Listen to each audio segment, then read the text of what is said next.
This is Tao Unbound, the English language podcast of Tel Aviv University. Please welcome your host, Ido Aharoni, Tel Aviv University's graduate, member of the Board of Governors, lecturer, writer, and veteran diplomat. Welcome from Tel Aviv to yet another episode of Tao Unbound. I'm Ido Aharoni, your host, and it is my great pleasure and privilege to host with us today in studio Dr. Raz Zimmt. Welcome. Thank you. It's nice to be here. Raz is an expert on Iran, and let me just share with you his official title. Dr. Raz Zimmt is the director of the Iran and Shiite Axis program at the INSS, which is the Institute for National Security Studies, and co-editor of the journal Strategic Update. He holds a master's and doctoral degrees in Middle Eastern history from Tel Aviv University, and a bachelor's degree in Islamic and Middle Eastern history from the Hebrew University in Jerusalem, and is also a research fellow at the Alliance Center for the Studies of Iran, which is part of the Department of History. Wow, what a great list of credentials to talk about Iran. Yeah, I've been following Iran for the last more than 3 decades, actually, both in the academic world and the security establishment in Israel. Iran never gets bored. Yeah, they always seem to produce stories and interest. So before we jump into the subject matter itself, and there's so much to talk about, tell us a little bit about yourself. How did you become interested in the Middle East and specifically in Iran? And if you want to share with us some things about your upbringing and where you're from and all that. Yeah, sure. I was actually born in Kiryat Yam in the north, and I was always interested in Middle East, actual matters, Israeli-Palestinian conflict, history of the Middle East. And then at the age of 18, I joined the so-called academic reserve. I studied before joining the army, doing my bachelor degree in Jerusalem, in the Hebrew University. And then in my second year, I wanted to move to the Department of Middle Eastern History and quit the African studies, which I was studying in my first year. And then I was told, okay, you can do that. You have good grades, but if you want to focus on Middle East only, you have to choose another Middle Eastern language in addition to Arabic.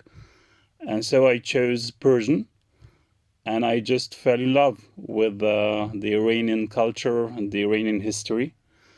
Then in 1992, I joined military intelligence. I was supposed to serve for 6 years instead of 3, but those 6 years turned out to be almost 25 years. So I worked mostly on Iran in the military intelligence. I completed my master degree and PhD in Tel Aviv University. My thesis actually focused on Iran's regional policy in the Middle East, in the Arab world during the 50s and 60s, which is quite interesting because actually, unlike many tend to think that there was a kind of a break after the 1979 revolution, what caught my eyes was that, in a way, there was a continuity before the revolution and after the revolution. Right, and we'll talk all about that. Sure. But let me ask you a question about your decision to study Farsi. First of all, how difficult was it to learn the language? It was a little easier for me because I studied Arabic at high school, and the vocabulary is there is a lot of common vocabulary between Arabic and Persian. The grammar is totally different. I know some German from home, and there are some similarities. But basically, it was quite difficult, but perhaps not as much as most Israelis would find Persian to be. And growing up in Kiryat Yam, and I know a few people that came from Kiryat Yam, a wonderful place. Actually, a great movie was made about Kiryat Yam. So did you know any Farsi people around you, Iranians? Actually, yes. We had some Persian neighbors. But as you can imagine, I come from an Ashkenazi family. I had no connection with Iran. Actually, my family never understood my obsession with with Iran and the Persian culture and history. But many of my colleagues, including here at the university and other universities in Israel, who follow Iran and engage in research of Iran, do not have any connection with Iran or with the Persian background. It's just so interesting, and everyone who touches the issue of Iran finds it exciting. So you spoke about the fact that you were somewhat surprised to find out that there are similarities to the pre-revolutionary era and the revolutionary era in terms of the mindset of Iran as a nation. Not just the mindset. If you take one example, Iran's ambition to be considered as at least a regional hegemon. Iran's attempt to increase its influence in the region. Even if you take the issue of Iranian identity, it's very usual to say that before the revolution, the Iranian identity, as encouraged by the Shah before the revolution, put all the emphasis on the Persian pre-Islamic culture or component of the Iranian identity, putting aside the more Islamic Shiite elements of Iranian identity.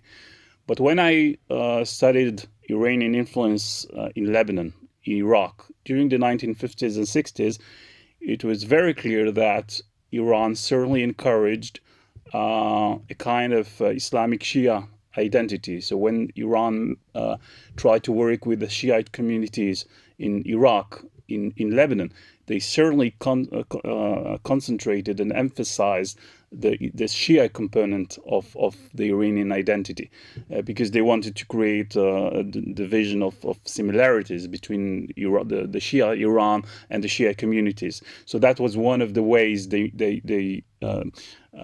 picked up in order to entrench in Iran and increase the influence of Iran in the region. And then after the revolution, it was not just putting an emphasis on the Shiite Islamic component, but when you see, for example, Iran trying to work with Tajikistan, they emphasize the common Persian identity. So yes, there are many similar things before the revolution and after the revolution. Although, of course, there were significant changes in the ideology, in the policy of Iran. Speaking about the role of Iran in the Shiite world, how do you explain the relationship with Azerbaijan? I think it's kind of bizarre that they don't have more intimate relationship. That's exactly the point. I mean, when you look at the relationships between Iran and the former Soviet Union republics, you can certainly see that the only republic which was not just Muslim but also Shia, Azerbaijan, the relations between Iran and Azerbaijan for many years have been very tense. It doesn't mean that they reached the point of confrontation, but certainly there was an animosity, and in certain stages, actually, Iran supported Armenia against Azerbaijan during the Nagorno-Karabakh dispute.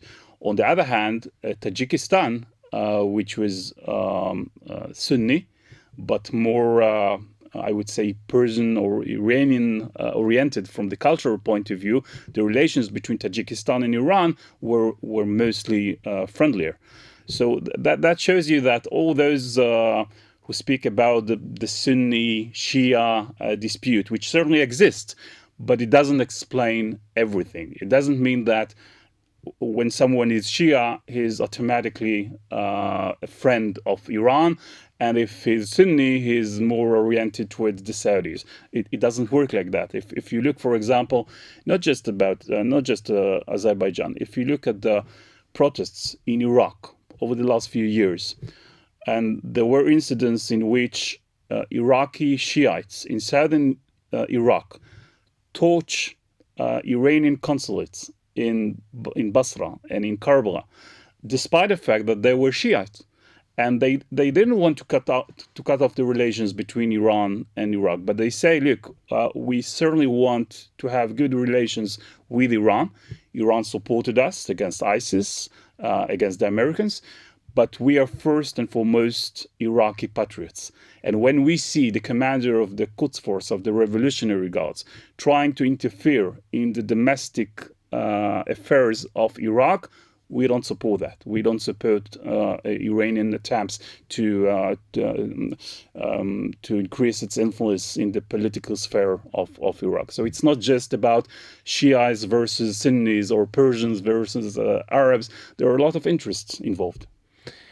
Let me ask you a question about, again, going back to the pre-revolutionary Iran to today's Iran.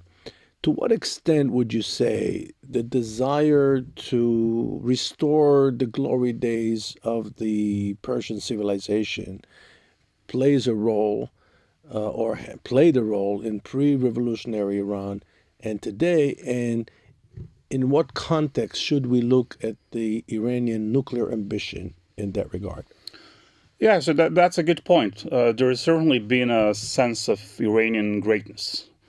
And on the other hand, the difference and the gap, I would say, between the current situation of Iran, isolated, weaker than before, and the national memory of most Iranians that they are part of a greater civilization, which deserves a respect. You know, Iranian former foreign minister Mohammad Javad Zarif once said, during the negotiations with the United States, never threaten an Iranian. And you know, even the Islamic Republic, whenever someone speaks about the so-called Arabian Gulf, he gets mad. No, this is the Persian Gulf. And you know, if you look at what happened during the 12-day war between Israel and Iran, it was very interesting to see how the Islamic Republic, the Iranian regime, is actually trying to use the pre-Islamic heritage of Iran, the Achaemenic empire, in order to try and mobilize the sense of patriotism and Iranian pride in order to mobilize them against, or make them rally around the flag against the invaders from Israel and the United States. You look at how the Iranian, even the Islamic Republic today, after 46 years of revolution, just after the revolution, they tried to abolish, for example, the Nowruz, the Persian New Year.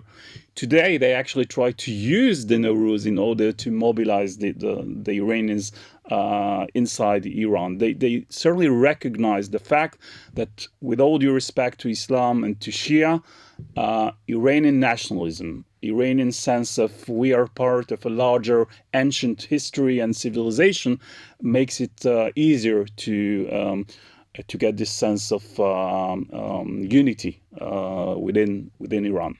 So let's talk about the revolutionary era, post-1978, 79. Would you say that, how would you describe Iran's priorities? What are the most important things for this current regime? So I would say that preserving the stability of the regime is still the number one priority.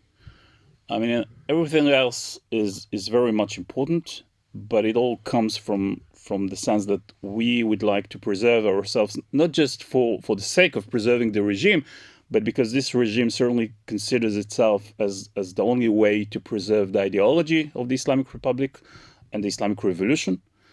And I think that if you want to take 2 or 3 main goals or objectives of the Islamic Republic since 1979 until today, I would say that the animosity towards the West, and especially the United States, the animosity towards Israel, and preserving the Islamic code dress in a way, or the Islamic ideology in a way, for example, women's veil, the hijab, are major components of what Iran wants to achieve.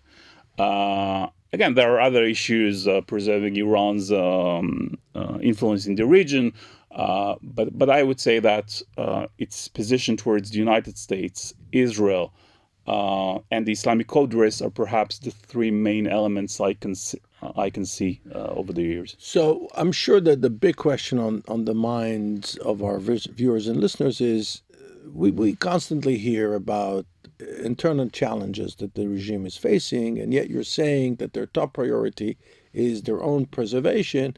They've been pretty successful at it. What is the explanation? The explanation is that there is a very big gap, in my view, between the fact that today the Islamic Republic, I think there is no doubt about it, suffers from a major crisis of legitimacy. I would say that probably 70, 80, perhaps even more percent of the Iranian population do not support the Islamic Republic and the Iranian regime. And the fact that the main conditions for some kind of political change in Iran have not yet materialized. And, during the Mahsa Amini's protest in 2022, 2023, I suggested three main conditions which are vital, in my view, in order to pave the way for possible change in the Islamic Republic. One is to see millions of Iranians in the streets. In a country of 90 million people, it's not enough that 200,000, 300,000, 500,000 Iranian citizens, brave Iranians, will go to the streets and rise up. That's not enough. We have to see millions of Iranians in the streets. The second condition would be to see some kind of coalition between different sections of the Iranian society. Workers, teachers, bus drivers, ethnic minorities, women, students, working together for the sake of some kind of a change. And perhaps the most important condition would be to see some cracks within the Iranian political and security elite. When will the time come when the Revolutionary Guards or the Basij militia of the Revolutionary Guards or the law enforcement forces in Iran will reach the conclusion that they can no longer protect the stability of the regime, and we will see some divisions, internal divisions. That hasn't happened yet, and I would say that even within those Iranians, the majority of the Iranians who don't like the regime and would like the regime to fade away, there are many concerns, and we saw that during the 12-day war with Israel, the United States, saying we don't like what we see. We would like normal life. We would like to improve our economic conditions. We would like our water crisis to be solved. We don't like the supreme leader of Iran. We don't like the intervention by the clerics in our daily life. But we are very much concerned with the possibility of chaos, of violent revolution, with the possibility of disintegration of Iran, and that's always been one of the factors being used by the regime to say, okay, you can even if there are some occasional protests in Iran, but don't do that too much, because at the end of the day we might find ourselves in a situation like Syria or Iraq or Yemen or Libya. Now, post-revolution, the Islamic Republic created a highly complex and elaborate bureaucracy. The system that they built is extremely complicated. I tried to figure it out several times and I couldn't. The legislative process and the bodies that make decisions and so on. Would you say that this heavily bureaucratic or heavily complex governance apparatus is an advantage at this point or a disadvantage? As usual, both. On the one side, you can say that this kind of duality between what I refer to in my class, the Islamic Republic, as the revolutionary part of the system, meaning the Revolutionary Guards and the supreme leader not being elected by the people, the Guardian Council, which is responsible to disqualify candidates in the elections, and on the other hand, the Republican part of the regime, which is the president being elected by the people, the Majlis, the parliament, it creates sometimes it creates tensions within the systems, which make it more difficult to govern in a way. Some initiatives, for example, by the president cannot materialize due to the opposition by other parts of the Iranian regime, the revolutionary guards, the judiciary. On the other hand, it certainly helps the supreme leader, who is the number one political power inside Iran, to play between different factions, between different power centers in Iran, to make sure that at the end the ultimate decisions are made by him. And so, and it also helped him, for example, to put the blame on others, for example, the president, if situation gets worse. So it creates both more complexity, but on the other hand, it's certainly being used by the establishment, by the regime, in a way to preserve itself more in a better way. Great. So after we established that Iran's main priority is the preservation of the regime, so that's a domestic issue. Then they have their animosity towards Western civilization, animosity towards America, and only then Israel. So we established Israel has never been the top priority of Iranian foreign policy or Iranian military doctrine. Let's jump into Iran versus Israel.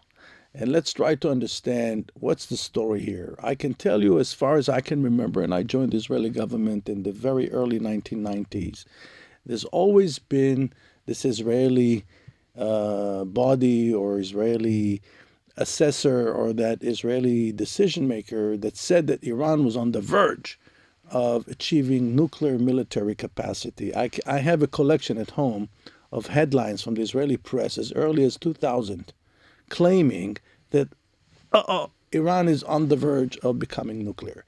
So to what extent Iran has been on top of the agenda of the Israeli decision makers? You know, I think that one of the most important developments we have to take into consideration is what I refer to in one of my articles as the evolution of the Israeli-Iranian confrontation from mostly ideological confrontation to a more strategic one. If you go back to the 1980s, during the Iran-Iraq War, one of the slogans used by the Iranian regime was that the road to Jerusalem goes through Karbala in Iraq. Meaning, yes, we have to have our confrontation with Israel and or the Zionist entity, as they refer to, and we can never normalize, we can never recognize Israel's right to exist. But from the Iranian point of view, back then, the priority was to win the war against Iraq. That, by the way, didn't prevent them from, for example, sending revolutionary guards to Lebanon and Syria to fight against Israel. But the number one priority was Iraq. And I would say that back then, the ideological issue was very much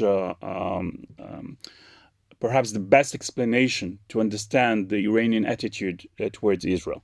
Now, throughout the years, and especially since the resumption of the nuclear activities by Iran, as one of the lessons from the Iran-Iraq War, but certainly from the 1990s and then the beginning of the 21st century, and the Iranian continued efforts to increase its involvement in the Middle East, to increase its terrorist activities against Israel and Jewish targets in the world, and then certainly after the so-called Arab Spring, when Iran became much more involved in the Arab states, including in the Palestinian arena and Lebanon and Syria and Iraq, the friction between Iran and Israel certainly increased. And then I think that in a way the Iranians began to refer to Israel not just as an ideological problem, because they never recognized Israel's right to exist. They made a kind of distinction between Judaism and Zionism, saying, okay, we can deal with the Jews, and there is, as you probably know, a Jewish community in Iran between 8,000 to 15,000 Jews, but we can't accept that the Jews are a nation which deserves the right for self-determination. But over the years, due to this growing friction between Israel and Iran considered Israel more and more as also as a national security threat. And this, in a way, added another layer to this confrontation. So from the Israeli point of view, there is no doubt that Iran over the years has become the number one priority, as perhaps the only potential existential threat to the security of Israel. From the Iranian point of view, Israel is still considered as the so-called proxy of the United States, even today, after the war. And the importance of Israel certainly increased over the years. So the Iranian philosophy or doctrine to agitate and instigate instability throughout the region, what would you say is the main motivation behind it? Is it, again, regional hegemony, or is it just to, the fact that you cause trouble draws attention to you and you become more important? What's the story there? The story differs from one region to another one. I mean, if you take Syria, for example, when Iran became more involved in Syria after the civil war erupted in Syria, the number one priority was not about Israel. Certainly, they wanted, in a way, to certainly afterwards to come up with their military infrastructure inside Syria, to be able to open up a new arena against a new front against Israel. But the number one priority back then, 10 years ago, was to make sure that the Assad regime survives, because they referred Syria, the Iranian regime referred Syria as a kind of their strategic depth. I remember Supreme Leader Khamenei in many occasions saying, if we don't fight our enemies, the ISIS and the rebels and the Zionists and the Americans in Syria, we would have to fight them inside Tehran and Hamadan and Kermanshah. There was even one Iranian cleric who said back in 2013, I think, he said, if Iran has to prioritize and choose whether to defend the province of Khuzestan, where all the oil is in southwestern Iran, or to defend Damascus, it has to prioritize Damascus. Because if we lose, he said, Khuzestan, we will be able to regain Khuzestan. If we lose Damascus, we will also lose Tehran. So they certainly wanted to entrench themselves in Syria as part of the so-called forward defense strategy of Iran. When it comes to the Palestinian arena, Gaza, the West Bank, certainly the number one issue was to encircle Israel and to put more pressure on Israel. Supporting Hezbollah came mostly from, at the beginning, it was more an ideological issue, trying to export the Islamic Republic to Lebanon. But at some point, they realized that Hezbollah has become the number one way for Iran to deter Israel and then to retaliate in case of an Israeli decision to strike Iran. Iraq was mostly important due to the fact to the long border between the states, and they didn't want Iran to, especially after 2003. They never wanted Iraq to go back to where it was until 2003, where Iraq was considered as the number one perhaps threat to Iran. Going back to the Iran-Iraq war. So there are different priorities, and it differs from one area to another one. So let's fast forward to 2015, JCPOA, and I'm setting aside the whole argument whether it was a good deal or not, or a bad deal. But the fact of the matter is that he did not survive. Why would you say? What are the main reasons he did not survive?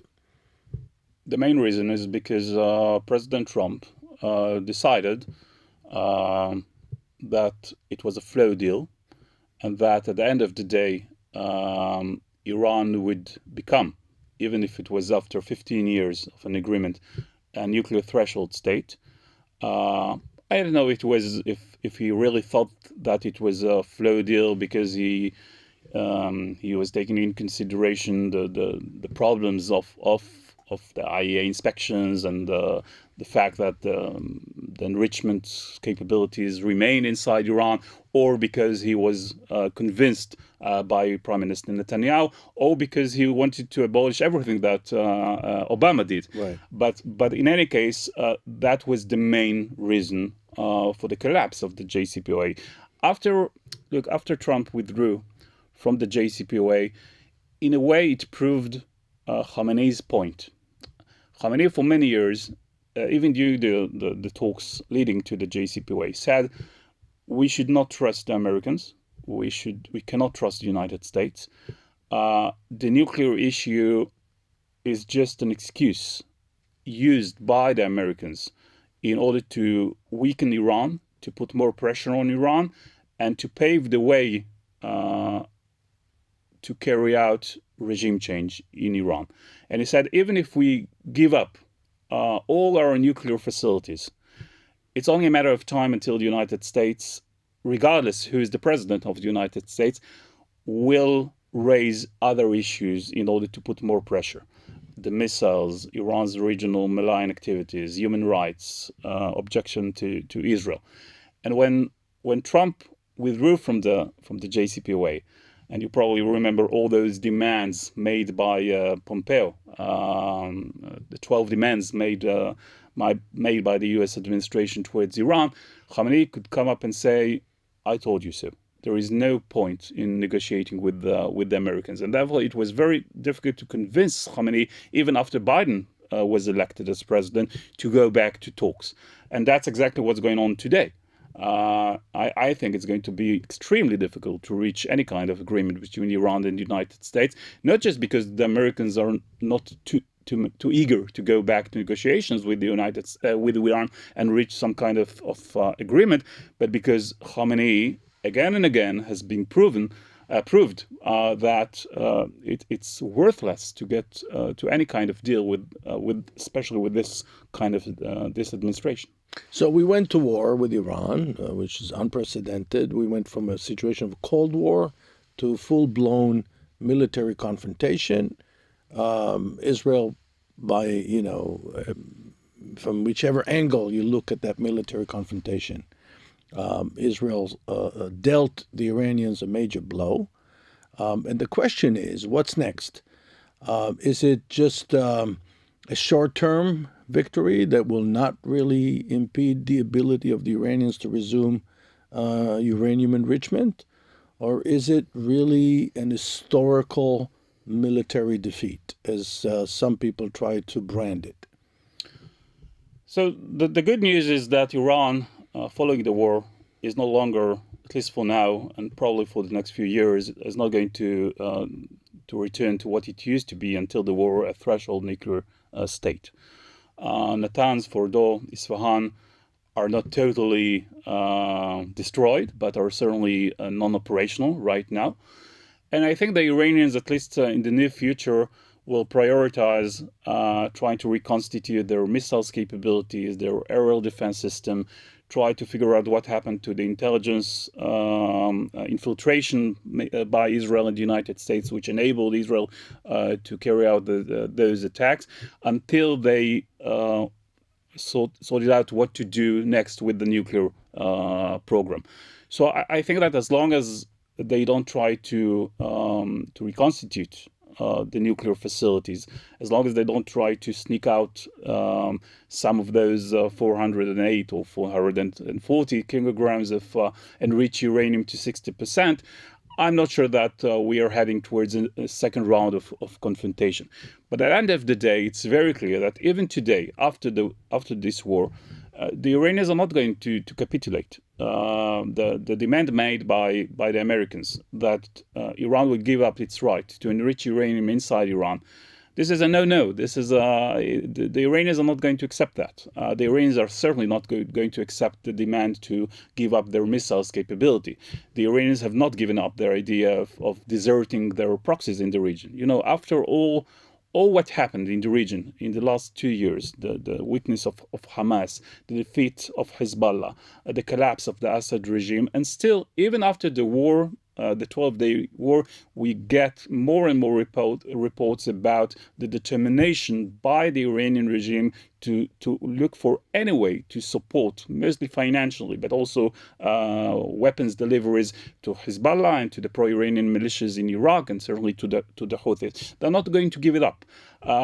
And so my personal view is that as long as this regime is in power, and especially this supreme leader Khamenei is in power, it's going to be very difficult, if not possible, to convince Iranians to change course. And by the way, there are elements inside Iran, more pragmatic elements, who don't have much influence, I have to say, who raise up the idea that Iran should reconsider its strategy, not giving up the missiles, not giving up the nuclear program, but looking more